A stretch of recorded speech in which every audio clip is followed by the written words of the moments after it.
Start. अध्यक्ष महोदय, सबसे पहले मैं अपने माननीय कार्यकारी पार्षद महोदय का, जिन्होंने बजट भाषण दिया है और अपनी नीतियों की घोषणा की है, उसके बारे में उनको हृदय से बधाई देना चाहती हूँ। विराम। मैं यह नहीं कहती कि कोई क्रांतिकारी परिवर्तन लाना चाहता है यह बजट, विराम, लेकिन मैं यह भी देखती हूँ कि यह बजट जो है धीरे धीरे गति से समाजवाद की ओर बढ़ता जा रहा है, विराम। अपनी नीति से यह भूतकाल और वर्तमान दोनों को एक कड़ी में मिलाकर हमें उज्जवल भविष्य की ओर ले जाता है, विराम।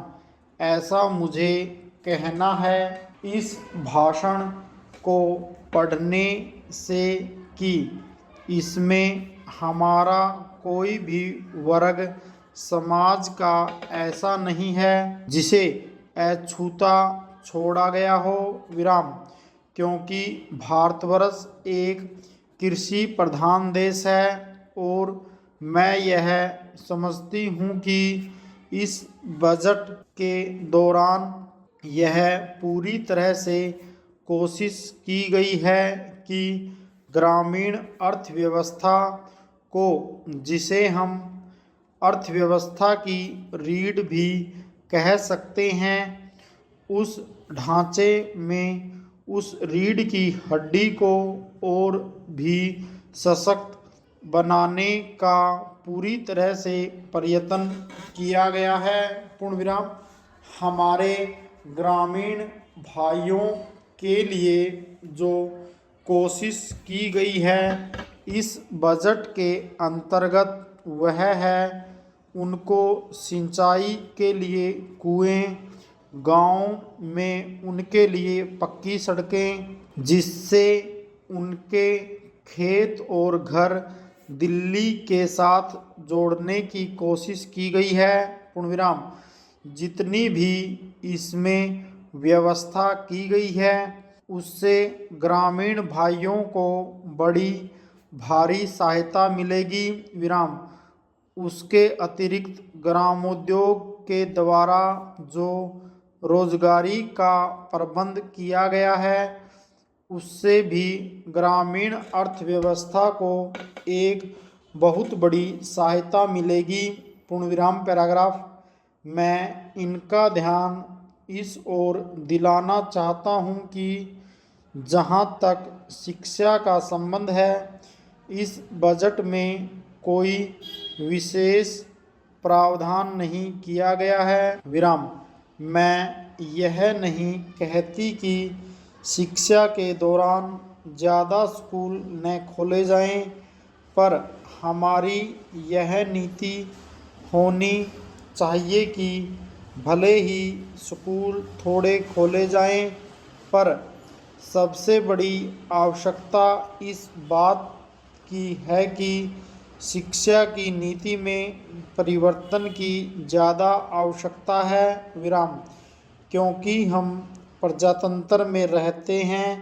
प्रजातंत्र को अगर हमें सफल बनाना है तो सबसे पहले हमें ऐसे नागरिक चाहिए जिन्हें अपने अधिकारों और अपने कर्तव्यों का भली भांति ज्ञान हो, विराम। शिक्षा की वर्तमान नीति से हम अपने अधिकारों के प्रति ज़्यादा सजग होंगे और कर्तव्यों के प्रति बिल्कुल सजग नहीं होंगे, पूर्ण विराम।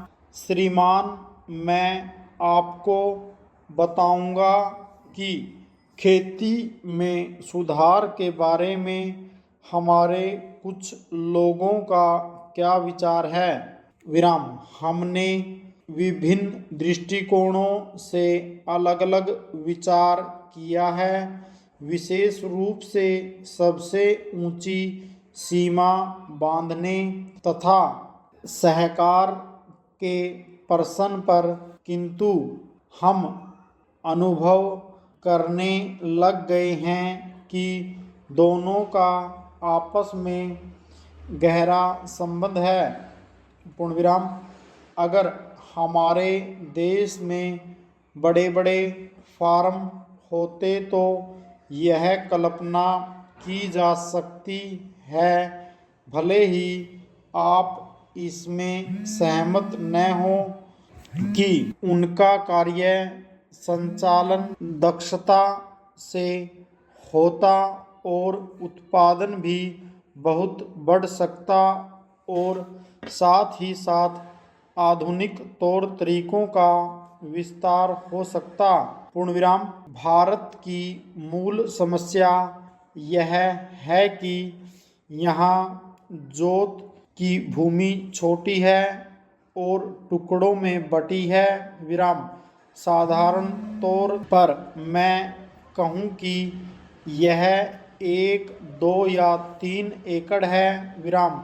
इतनी छोटी जोत की भूमियों से हमारे किसान केवल अपना काम भर चला सकते हैं, लेकिन आधुनिक तौर तरीकों को अपनाने में बहुत कम प्रगति करेंगे। विराम। अब सबसे ऊंची सीमा बांध देने से ऐसा भी हो सकता है कि कुछ एक जो बड़े फार्म हैं उनमें काट छांट हो, जो कि प्रयोजन भी है। विराम। अगर आप चाहते हैं कि प्रगति हो और आधुनिक तौर तरीकों का प्रचलन हो, तब तो ये जो अनगिनत छोटे छोटे फार्म हैं इनको सहकारी ढंग से चलाना है, जिससे कि वे आधुनिक उपायों का लाभ उठा सकें। पूर्ण विराम। पैराग्राफ। सहकारी ढंग से कार्य करने से मेरा मतलब है विविध प्रकार से सहयोग देना। विराम। हम सोचते हैं कि हमारा पहला कदम सहकार होना चाहिए और ऋण के अलावा अन्य कई प्रकार से भी सहायता की जा सकती है, जैसे वस्तुओं को खरीदना और बेचना, बीज, खाद तथा इसी प्रकार की वस्तुओं को दिलाना। विराम। दूसरा कदम है धीरे धीरे बीच वाले आदमी को हटा देना। विराम। फिर दूसरी स्थिति आती है जिसको मिलजुल कर खेती करना कहते हैं, यद्यपि उसमें भूमि पर अधिकार बना रहता है। विराम। इस प्रकार का हमारा दृष्टिकोण है जिससे से अधिक सीमा की समस्या को सहकारों से अधिक जोड़ा जा सके, नहीं तो उत्पादन गिर जाने का भय है। विराम। यह एक जटिल समस्या है जिस पर मनन हो रहा है। विराम। सहकार से मेरा मतलब एक गांव के सहकार से है और ज़्यादा से ज़्यादा 2-3 गांवों का सहकार भी हो सकता है यदि वे निकट से संबंधित हैं। विराम। लेकिन हमारी सरकार इनकी भरपूर सहायता करेगी। पूर्ण विराम।